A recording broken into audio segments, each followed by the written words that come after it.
কোটা ইস্যুতে গরম হয়ে উঠেছে রাজনীতির মাঠ। বসে নেই সরকারের মন্ত্রীরাও। ধানমন্ডিতে এক সংবাদ সম্মেলনে বিএনপিকে উদ্দেশ্য করে ওবায়দুল কাদের বলেন, কোটা বিরোধী আন্দোলনকে সরকার বিরোধী আন্দোলনের রূপ দিতে চায় তারা।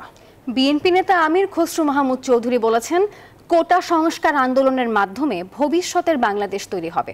আর এদিকে জনপ্রশাসন মন্ত্রী বলেন, আপিল বিভাগের চূড়ান্ত নির্দেশনার আগে কোটা ইস্যুতে সরকারের কিছু করার নেই। রাজধানীর ধানমন্ডিতে কোটা ইস্যুতে বিএনপিকে উদ্দেশ্য করে আওয়ামী লীগের সাধারণ সম্পাদক ওবায়দুল কাদের বলেন, আন্দোলনকে সরকার বিরোধী আন্দোলনের রূপ দিতে চায় মুক্তিযুদ্ধ বিরোধী শক্তি। নতুন এক্সপেল এর নতুন ফর্মুলা আরপিএম এর ডুয়েল অ্যাকশনে ঘরের মশা বাঁচবে না, বাইরের মশা আসবে না।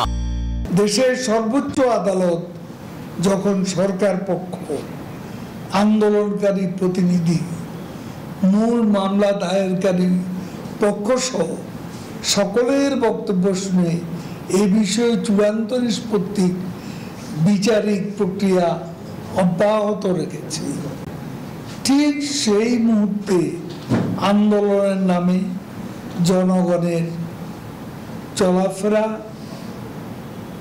ও যানবাহন চলাচলে বাধা সৃষ্টি করা বেআইনি। এদিকে বিএনপি নেতা আমির খসরু মাহমুদ চৌধুরী বলেন, বাংলাদেশের কোটা আন্দোলন আগামী প্রজন্মের ভবিষ্যৎ নির্ভর করছে। দেশ গঠনে মেধাবীরা যদি স্থান না পায়, তাহলে সামনের দিকে এগিয়ে যাওয়া যাবে না।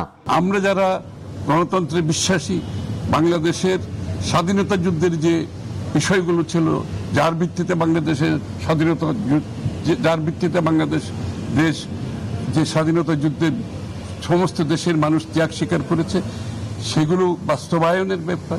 এদিকে জনপ্রশাসন মন্ত্রী বলেছেন, আদালতের চূড়ান্ত নির্দেশের আগে কোটা ইস্যুতে সরকারের কিছুই করার নেই। সমাধান হচ্ছে কোর্টে। আমি রাজপথে আমি ব্যারিকেড দিচ্ছি, এটা খুবই ভারী অন্যায় একটা বিষয়। আমরা কোর্টের প্রবলেম কোর্টে আমাদের সমাধান করতে হবে। 7 জুলাই থেকে বাংলা ব্লকেট নামে কর্মসূচি শুরু করে কোটা বিরোধীরা। আন্দোলনকারীদের দাবি, এই বিষয়ে 2018 সালের পরিপত্র পুনর্বহাল করতে হবে।